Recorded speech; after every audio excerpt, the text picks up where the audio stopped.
Hey everyone, I'm Danny Rivera Jr., and you're watching Rights Watch.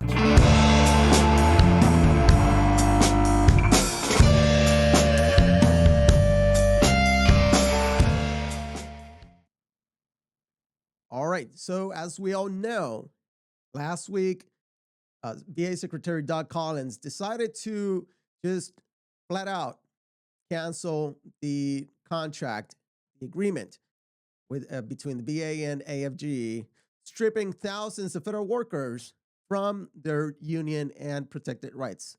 Now, let us be clear. They've canceled the contract for now. Does it mean that there's no protections? We're going to talk about this today. So today I have with me here President John Hetzel, president of AFG Local 1133, and he's going to uh, touch on some of these subjects for us today. Hey, John, thanks for being with me today. Danny, always a pleasure. Like our previous meeting with Andrew Weeks, the labor lawyer. I wish this was better circumstances that we were discussing, and hopefully in the future there will be more positive um, things we can talk about. It's not today, brother. Right. Not Unfortunately, today is a sad day for organized labor and for working people and for what's happening. Right now, and I feel it's very important that we as AFG and organization and our fellow labor organizations, right, get the word out about what's truly happening because there's some fanciful tales flying, my friend, right now about what's happening and why it's happening, right? And there sure is. the story is ever changing too about why it's happening and but certainly not about what's happening. Yeah, there And sure is. There sure is. And we can't, people sometimes we're quick to jump to conclusions and we jump to the first thing that we hear. And right now, the agencies are jumping in because they're taking this opportunity to just jump in and try to spread misinformation between our employees. So today we wanted to get some clarification on some of these things that the agencies are telling our employees, and really what are the things that we're doing and that we can do for our employees yet, because it's not over. we're right. still we're still working, Well, and we're Danny, still defending rights. if we could start at the beginning, Yeah, right, with this letter, form letter that was sent out from Veterans Affairs from each individual. I'm not sure, to be honest with you, where the letter originated. Okay, there's no kind of clue, right? But it is definitely a form letter that each individual head of the agencies, right, sent out to their employees um, to do several things, okay? None of which is really what the intent of the letters should have been, right? But basically, what the letter said, and I'm paraphrasing, I'm not reading it. I have read it, even though I'm not an employee. But that letter basically said, "Dear employee," it didn't even address the person as who they are, and it went on to say that due to the executive order issued by the president and the directive from uh, Dougie, from Secretary Collins, right, that you just mentioned. And it's important, Danny, that you mentioned that is in violation of the guidance from OPM. Last time I checked, OPM runs the federal government, and Dougie is just a branch, Veterans Administration, under there. So not really sure why he violated, the directive of that. But he did so, right? yeah, And so employees got this letter telling them that the union essentially no longer existed, that wouldn't be representing them anymore, that the union had been an interference in the past, right, in veterans obtaining their care yeah, and employees being able to be treated fairly and move upward and get raises and things like that. Clearly, Danny, we know that that information is not factually correct. And I'm going to go farther and I'm going to say it's disingenuous, okay, on several fronts. First of all, I had to issue a statement to my employees, my bargaining unit today or yesterday, Sunday, as you know, to really say the union is not gone. We're still here for you. We still can represent you. The only thing, Danny, that was really accurate in that letter that went out to all VA bargaining unit and employees was the fact that they're claiming the contract is not valid. That's the only thing in Yes. that letter that was accurate. Okay. The Right. rest is a fairy tale that they have placed in front of the employees. And unfortunately, Danny, and I'm sure it's not just at my local, right, but at Yeah. locals across the country, employees are buying that. They're accepting that. And you and I Yes. were just talking before we started taping today, right, about the blind acceptance from agency that in the past has clearly not had their employee rights at hand or doing the right thing. Um, Yes. it's I want to mind, add to that. I want to yeah, add to that something, John, if I can.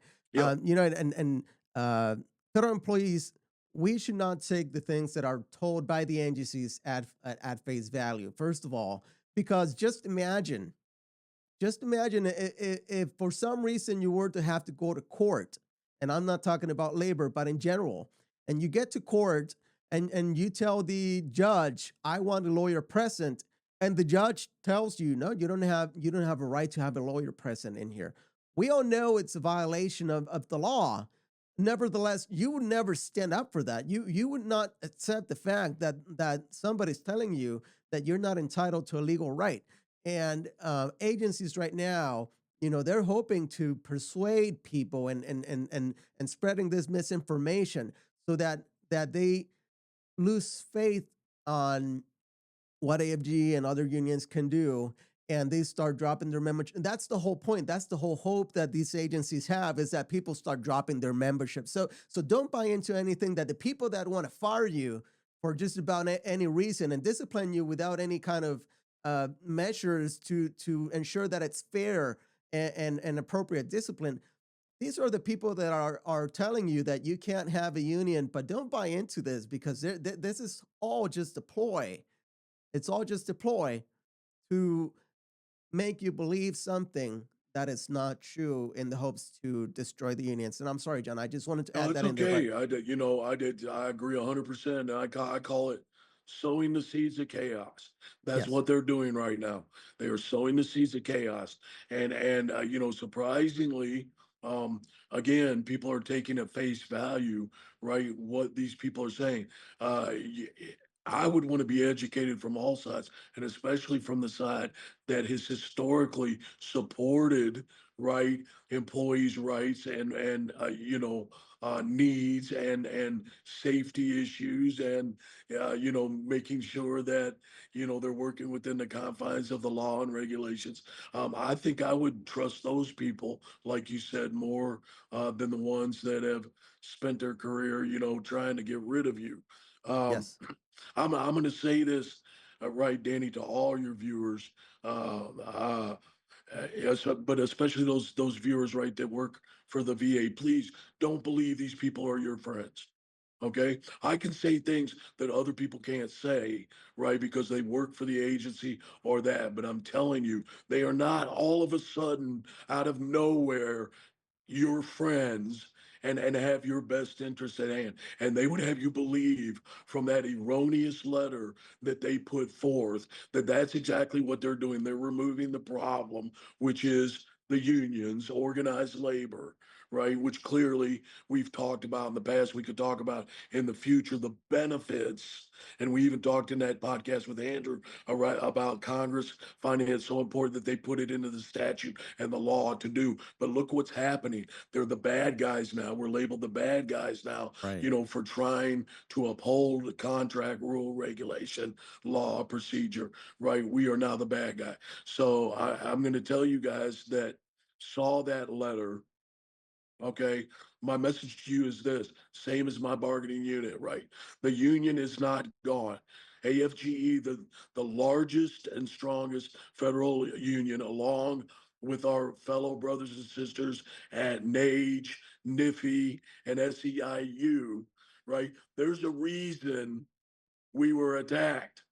Yes. We are the largest and most powerful federal labor union. If they can take us and the other ones, then all the rest are going to follow like dominoes. There's a second reason why we were attacked, Danny, and that is because we oppose taking a knee to this administration and doing whatever they say, regardless of whether it's right, wrong, or indifferent. And we will not do that. We will stand by our bargaining unit and what is right. We will not take a knee to this administration, regardless Yeah.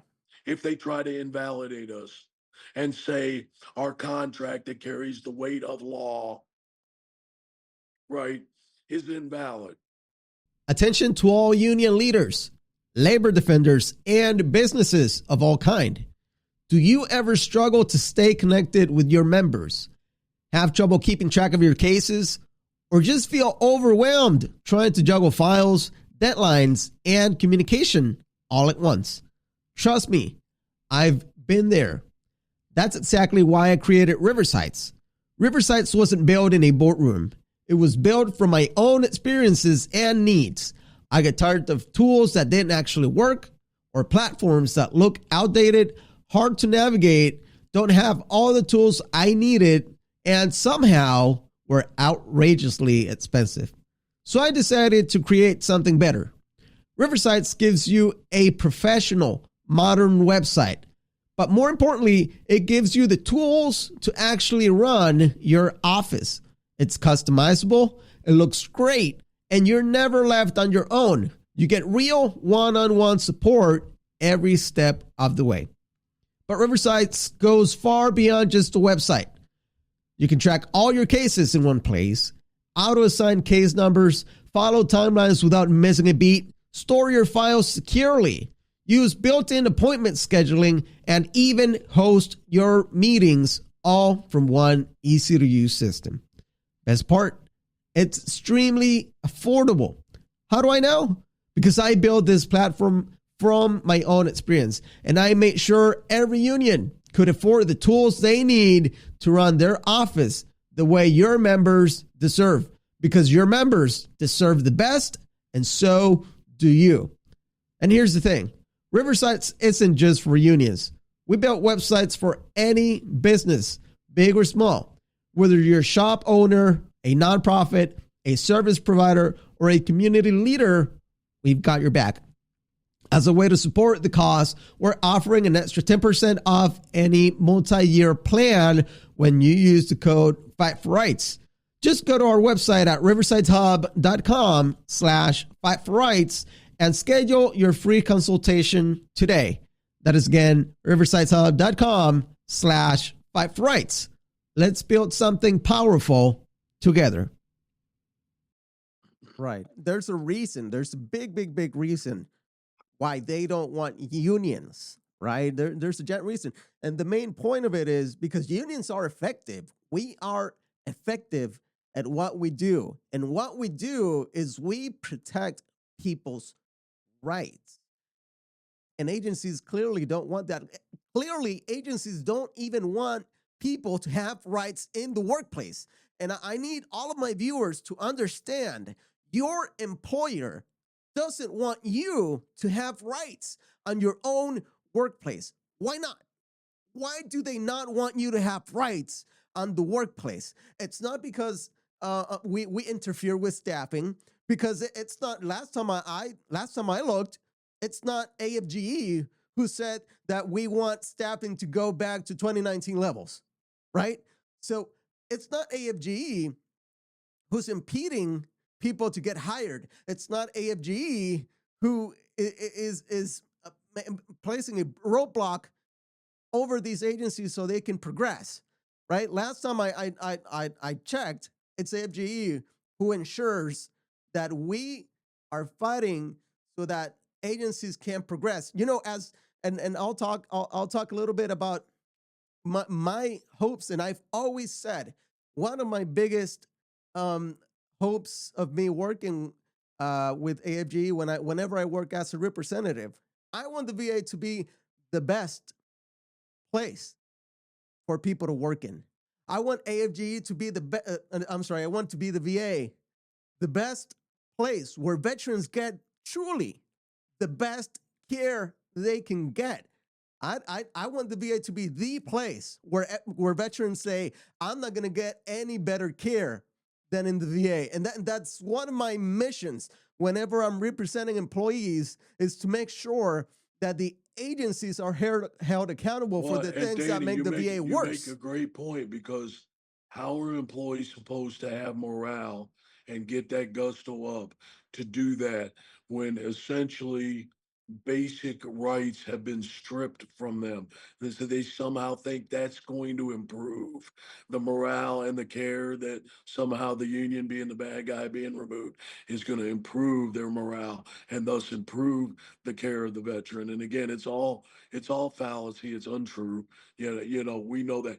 And I need to point out too, it's very interesting, because when they began this whole thing, right, they said that we were going to be excluded from bargaining and our contract. Why?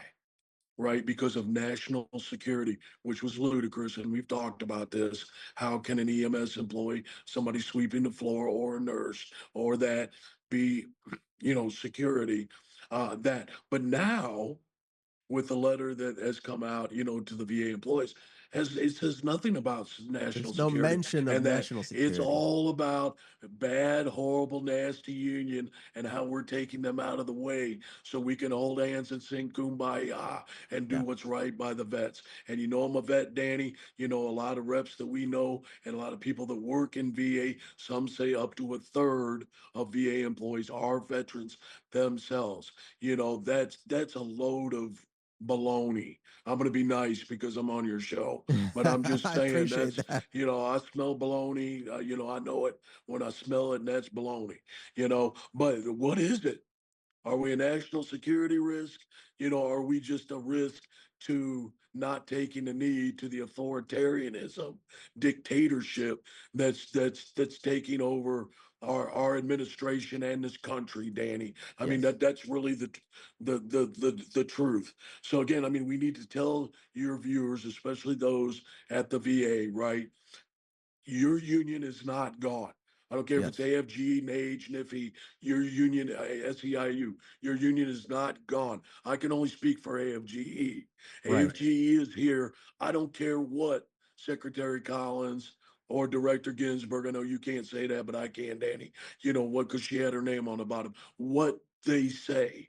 It doesn't, just because they say it doesn't make it true, Danny. Okay. And I'm resentful as a labor leader for 3 decades about how they're painting the union, and that I'm resentful as a veteran that they insinuate that somehow, and I know because I've served on both sides of the aisle for decades, and it's insulting, you know, Yeah. to the people that have served, and I mean veterans and the people that serve the veterans, veterans serving vets, and people like you that just out of their heart come into VA and serve the vets. It's a slap in the face. It's disgusting. So unions have not gone anywhere. Don't believe that hype. Second, everybody thinks that because the VA contract is being claimed not in play, that the union cannot represent me, and that's it. Why should I be a member of the union? Danny, we have to get the message to people. This is wrong. The union Yes, can sir. still represent you. It will be in a different capacity, different way. But there are things I put out in my message today. There are other appeal rights for employees that don't fall under the negotiated grievance process or the contract, right? These Yes. are things, Danny, we know, like MSPB, Yes. right? Like the EEO process. And of Right. course, you have to fit in these processes. We have the agency grievance process. Okay. We have safety and OSHA uh, Right. regulations that have to be adhered to. We have a federal law that still has to be adhered to, even though we know right now the FLRA is not making decisions. And I think we all know why. because a certain administration won't put the panel into place to decide it, sort of like MSPB. But I want people to understand and also workman's comp. I forgot that one, Danny, and Yeah. I'm probably forgetting several others because I'm kind of flying by the seat of my pants. But I'm saying this to demonstrate there are numerous avenues of appeal against the agency doing whatever they want to do, Yes. right? In the absence of them honoring our contract, which is a legal binding document, Yes. okay, that they've just pooped on. Okay, but it's a Yes. legal binding document that I might point out the Department of Veterans Affairs co-signed with the VA Council. It Yeah. wasn't just a union contract that was agreed upon by both We didn't sides self-impose ourselves in it. I mean, it was an agreement between both parties and that in all good of the faith. in good faith, and now all of a sudden, oh, we don't want it. But and I think there's a bigger play at hand, John, more so than national security issues, more so than union interference. I think there's a bigger play at hand, and I think people need to be very careful with this because at the end of the day, we have a very serious threat for our VA to be privatized, and that's something that they shy away from. They don't really want to mention it. They don't really want to bring that topic up. But in reality, is what stops the Yeah, agencies from doing all these things that will essentially be harmful, not just for the employees, but for the veterans. and Danny, what I'd love to do, with your permission, is very in the very near future. I think we need to do another podcast with Andrew Yeah. and talk about that very issue because I'm 100% in agreement with you, and I think Andrew will be as well. And I think people need to be aware, right, that there is a bigger picture. We got to be careful, right, that we don't look at the smaller pieces that are leading us up to that picture, and just focus on that picture. But I also think we can't give all our attention to the smaller pieces and not look at the bigger picture, not see the forest for the trees, and say this is potentially what's coming down, Yes. the pike. Let's talk, if we can, Danny, about a couple of things. Yes. What how this affects. Right, and and we've already said the union is here. We're still fighting for you, right? The second thing is there are avenues. Don't let them believe that you have no options, right? About the union representing you now. We may not be able to represent you as AFGE, local, whatever, right? But it does not mean that you don't have officers and stewards available that can represent you in these processes, right? As an individual or a personal rep. And moving Yes. forward in the future, Danny, we can have more talks about that and what that kind of looks like, but just kind of give a breakdown basic, right? One of the major things is, right, the loss of the formal voice in the workplace discussion. That is huge because before we had the right to pre-decisional involvement, right? And we had Right. the right to talk with them about changes, about things like staffing, scheduling, telework processes, safety, and other working conditions, right? That's because some of those have gone out the window. But as we've been discussing today, some of those are still in place, especially the things like the safety, and that. But do they have to pre-decisionally involve us and have discussion and things? No. The answer is no, they don't. They can make their decisions, right? Now they can impose changes unilaterally, right, by themselves, right, without the give and take of bargaining, which we know is very important. And Danny, the impact of this is employees can see policies abruptly change, heavier Yeah. workloads, reduction in their input in operational decisions that may directly affect things you've been talking about, like patient care and safety and job safety, right? So that's a huge thing about the loss of the voice, right? Yes. The second is weaker job protections, brother. I mean, before the contract set out the grievance procedure, arbitration procedure, they're faster, they were cheaper, right? And often more favorable, right, to circumstances. Now, just as we were discussing, employees are going to have to rely on things like the Merit System Protection Board, the EEO. They can be slower. We know as reps, they can be more complex and time consuming, right? Number three, this erodes the workplace safety and patient care protection. And Danny, you've been talking about this for a while over the past couple of podcasts. I've This been is seeing you speak. my biggest Yeah, issue yeah, with the whole yeah, thing. yeah. And historically, right, VA has had to negotiate with us on staffing levels, mandatory overtime, hazard pay, and protective equipment, things like this, issues that directly affect not only the veteran you serve, but you as the worker, right? And without those rights, employees are going to have fewer channels to raise and resolve issues collectively. And what's that going to do? It's going to increase burnout risk and potentially harm patient outcomes Yeah, and harm those caregivers. yeah. And it's crazy because with under the contract, and I'm going to be very blunt in saying this, I do believe that we will get our contract back. So we that's why we have to stay firm and not drop our memberships, because we will get our contract back. It's just a matter of time, but people have to wait, and people have to be patient, and people have to support us until we can get to the bottom of this. But let me give you an example. Under the contract, we need 12-hour rest periods in between each shift, and we've already seen agencies that have tried to pull employees and not give them the full 12 hours of rest before they come back. Why is this important for safety? Do you really want a doc? Do you really want a nurse? Do you really want a VA worker that's in healthcare that has had less than 8 hours, less than 12 hours, less? Because there's no limit now on the amount of hours that they're required to give you under the contract, because there's no contract. So how safe will it be?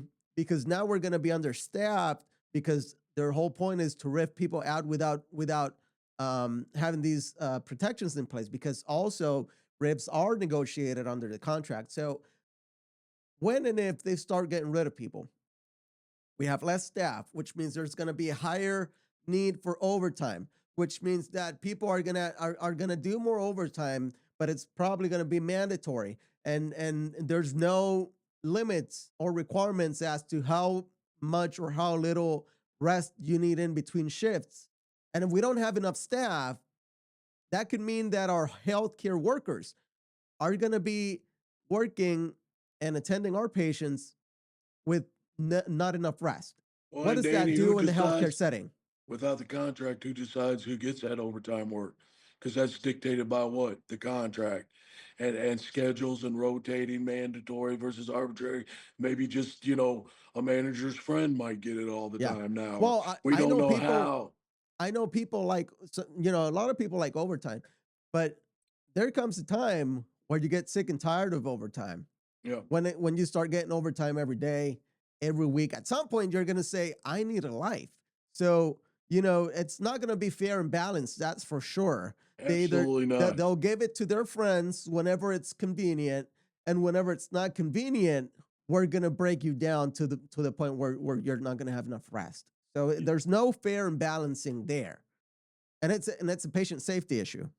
Hey, Danny, to add another point to the list of what we were talking about, about what the impact of what this is doing, and we were just kind of talking about this. I think it's Yeah, very important is the impact on the union strength, and we had quite a people in our local today that contacted me and said, even after I put out a message about what was happening, how do I get out of the union?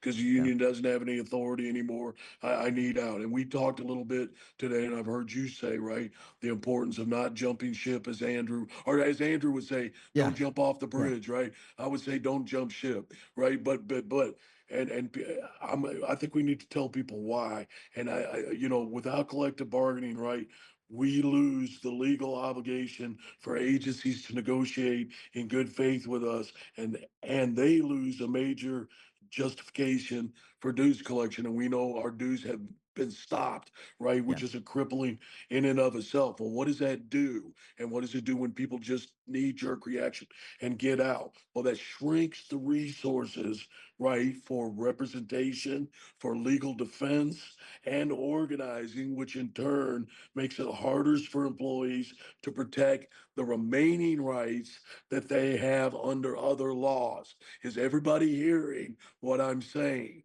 Okay.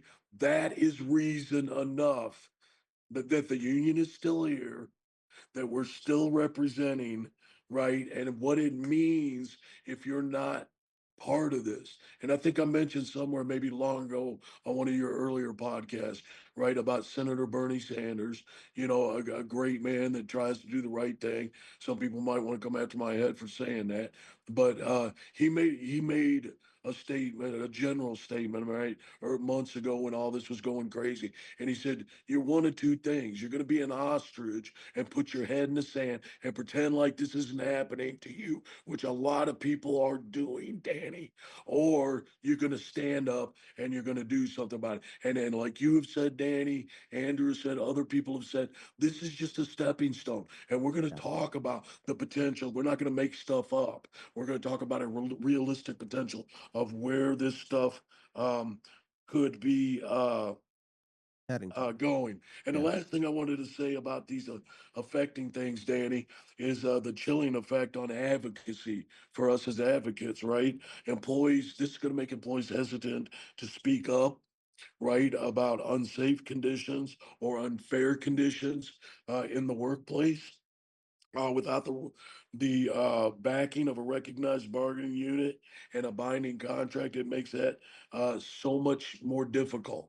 It can have small problems grown to a mountain into a molehill, if you will, especially in healthcare environments like the VA. Okay. So these are all examples, Danny, of ways that we're going to be affected, right, by what's happening right Yeah. now. Um, My question for any VA employee right now, John, yes, is so right now you've lost your contract. You've lost certain rights for the time being for because we now, we will we will get those back. That's a guarantee. But for now, you've lost those rights. Now, you still have some certain rights, you still have certain protections, you still have certain entitlements. Do you really want to lose those as well? In an administration that we know doesn't want you to have any voice at all. Do you really want to lose your the rest like you said, the rest of the rights that you still have? You still absolutely. have rights, and you still have people that are willing and are actively working to make Eh, sure that those rights are protected, and not only that, that we protect your current rights, but that we also get your other rights back, and we will, and we can, just like happened with the TSA, just like it happened before, and That's right. we will get your rights back, but it takes time, it takes effort, it takes manpower. And Yeah, these are things that this administration has gone after to weaken your voice so that you give up on us. Don't give up on your rights. When you give up on your union membership, you're giving up on your rights. You're saying, "Well, I don't care what happens from now on." And then, if I lose my rights to MSBP appeals, if I lose my rights to EOC, if I lose my rights to even the agency grievance process, if I lose my rights to Wayne Garden, to raise a Wayne Garden, what, who is going to want to work on that type of environment? And what kind of care are we going to give our veterans? I was just listening to a veteran earlier today, John, that was talking about the comments that Dougie made this week, mm, and he was talking about, he wants to go back to pre-COVID levels. Back in 2019, we had the worst wait times in the VA. yes, sir. You want to go back to that? And 2024 had some of the best wait times in the VA. Danny, again, if employees do their research, they're going to see this. They're going to see that this administration is talking out both sides of their neck. They really don't make sense. It doesn't balance out. Their story changes, right? Yeah. So, and again, this is the group people are going to trust, right, and going to follow. We can't have that, Danny. And I think what people need to do right now, right, is several things. One, educate yourself. No, don't just believe anything that comes before you. P.T. Barnum said, there's a sucker born every minute. That's the truth. And suckers are people that just believe whatever's laid before them, oh, that's it. I'm going to follow it. So do your research and know because they've already told you a fantasy story about what's happening and why it's happening, right? The second thing is please don't jump ship. Stay involved, be involved. And how can you do that? You can attend your meetings, you can watch podcasts like this, you can press like, you can subscribe, right? You can continue to go to rallies and support in that way. That's why unions send out blasts to their members to say we need you, to do this and to help us, right, do that. And again, we mentioned reasons why it's important to, remain in this thing that we call organized labor. Because I mentioned before, I'll say it again. People that came before me said it better, and that is when you lose your rights and when you lose your union, you're probably not going to get them back. It's rare, and like Danny said, it's how it happened with TSA. I believe it will happen here because this is an illegal action, regardless of what anybody wants to call it. And certainly AFG, and I'm sure a lot of the other unions are going to take action, based upon that fact. This is an illegal action. But now is not the time. Now is the time to unite, brothers and sisters. Now is not the time to divide. Okay, if we divide, they will conquer us, and they're doing everything they can to do that. And we've talked about that today. We'll talk about it more. Okay, sowing the seeds of chaos because that's exactly what they're doing right now. So don't let them, don't assist them, Yeah. right, in destroying us as a workforce or us as labor organizations. Don't be a participant in allowing that to happen. Okay. And one thing I wanted to mention, Danny, and I know we've been talking a lot and we'll be talking again in the near future, but you brought up about wine garden rights, and I would be remiss not to say something about that because that affects all of our VA reps right now. And the understanding is, we are not allowed to participate in that. And that's a major thing, right, for employees to have to go in there and sit and answer questions. So what we are advising them locally is to do this, right? When you go in, right, they are obligated to tell you what they're questioning you about, what it's about. First thing you should ask is, am I entitled to a representative? I want a representative under Weingart. Now, likely the person doing it or your agency is going to say no. You're not represented by the union, the contract, so we're not going to allow that. So then what you need to do is under duress, and understand what I'm saying to you. I'm going to answer your questions under duress because I don't want to be insubordinate. Okay. And then what you do is you answer the questions in the KISS principle. Keep it simple, silly, we'll say, right? But answer yes, no, I don't recall. Those are satisfactory answers unless they're asking you, right, for something else or more information. And they have this lovely little thing in VA when they get to the end of a Weingart. They say, is there anything else that you'd like to tell us? Normally, we advise employees, keep your mouth shut at that point. Don't say anything else because they could hurt you. In this particular case, I'm going to advise employees, yeah, say something.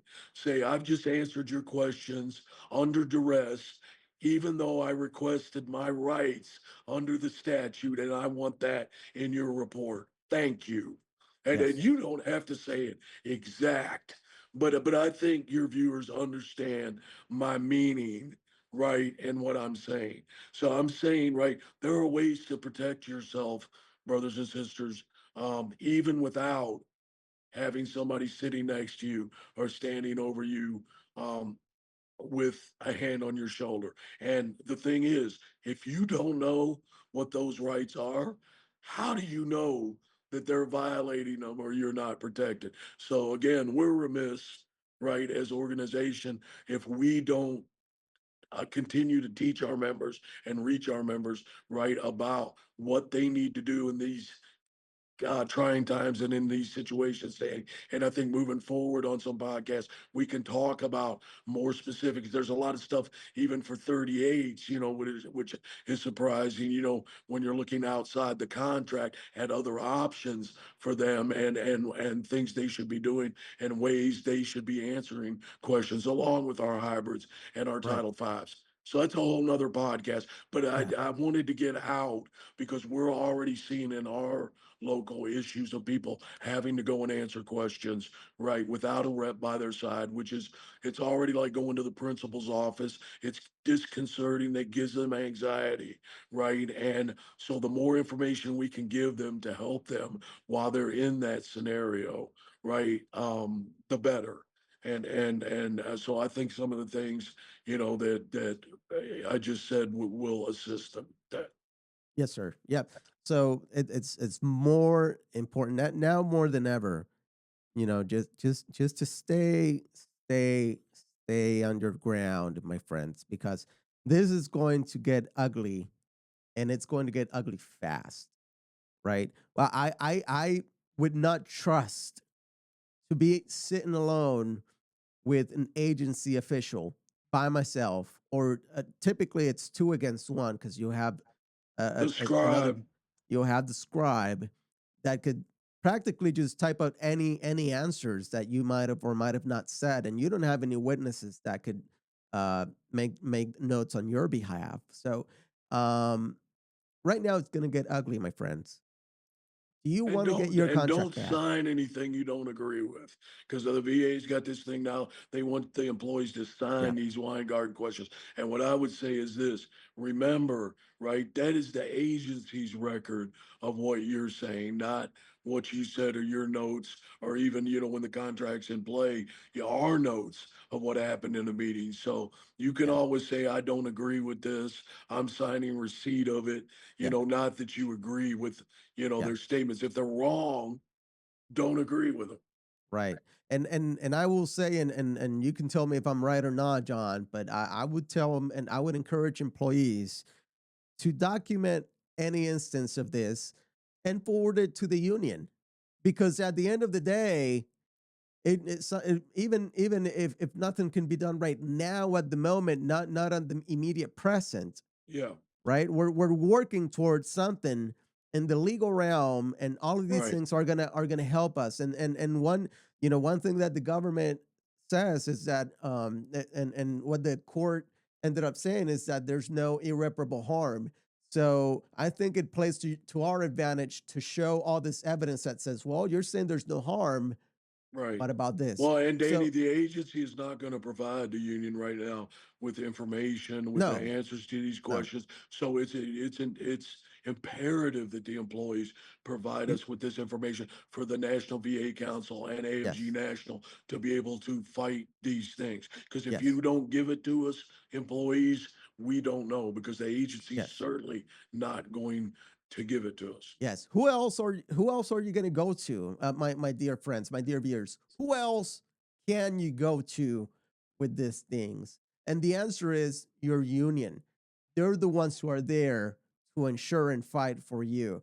So when the agency tells you you don't have a union anymore, don't buy into to their story. Don't buy into it, because ultimately, and I've said this before, I'll say it again. You and I, we are the union. We are the collective. We are the ones who ultimately gather around and fight for all these things and have all the resources to be able to do it. So whenever the agency, don't let the agency tell you that you cannot have a union, because it is not on their best interest. At the end, it's not your interest that matters. To them, it's their interest in mind. They're not keeping your interest. They're not keeping the veterans' interest in mind. They're not keeping anybody's interest but their own. so they can move forward with injustice. They can move forward with unfair discipline. They can move forward to firing just because I don't like you, just because you're not the same color of my skin, you don't fit within my political realm.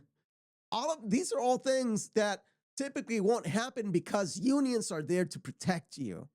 And now we're going to start seeing a mass moving of agencies that will implement stuff that will lead to this. So, my friends, stand your ground, stay there, because we will keep fighting. Although right now I cannot work in an official capacity, I've been incapacitated to do that, but I'm still here fighting for you. You got people like John who will keep fighting for you over in the office, over with the NVAC, over at DC, wherever he needs to go, he'll be there fighting for you. Over back in the office, he's going to be there for you. You've got people that, if we've been restricted in one way, don't worry, because we find ways to fight for you. All right. So don't be discouraged. Don't be intimidated, and do not buy into their narrative. So, John, again, thank you so much for being here today, Danny, John. thank you for the venue. If it wasn't for your platform here, far less people will receive, valuable information. I look forward to working with you in the near future, you and Andrew as well, on addressing some of these other avenues that employees have in more detail, and what that can look like and what they can gain from it. The main thing, today again was to let people know we're not going anywhere. We're right here. You call my office, you knock on my door, you send me an email, you're going to get a response. And if the union's gone, how's that happening? So, again, don't believe everything you say. We don't believe in the tooth fairy and the Easter bunny and Santa Claus anymore, right? Hopefully no kids are watching this. But in that case, I am Santa Claus. But you know what I'm saying? I mean, we don't believe in those fairy stories anymore, and we shouldn't believe in the fairy stories we're being fed, right? By Dougie and the administration right now. So thank you, Danny. Appreciate you, brother, and stay in the fight. We need you there, and I'll be talking to you soon and the people soon. I promise you that. All Stay right. And strong. yeah, you too, John. You Thank you, too. my friend. Yeah, Thank you. yeah, yeah, and thank you all. Thanks to all of our viewers. Honestly, I'm not a social media whiz. I'm good with technology. I'm not a social media whiz, and I've been forced by all of this to start training on social media and whatnot, because it is the only platform that we have to ensure that our message is out to as many people as we can. So thank you all of those viewers who are watching. If you're watching over YouTube, please make sure to share, like, and subscribe. It's more important now than ever that you do, because we need this message to stay alive. And as long as I'm alive, we'll keep sharing this message. So please share, like, and subscribe. And again, we'll see you in the next video. God bless you all. And remember, we are not giving up.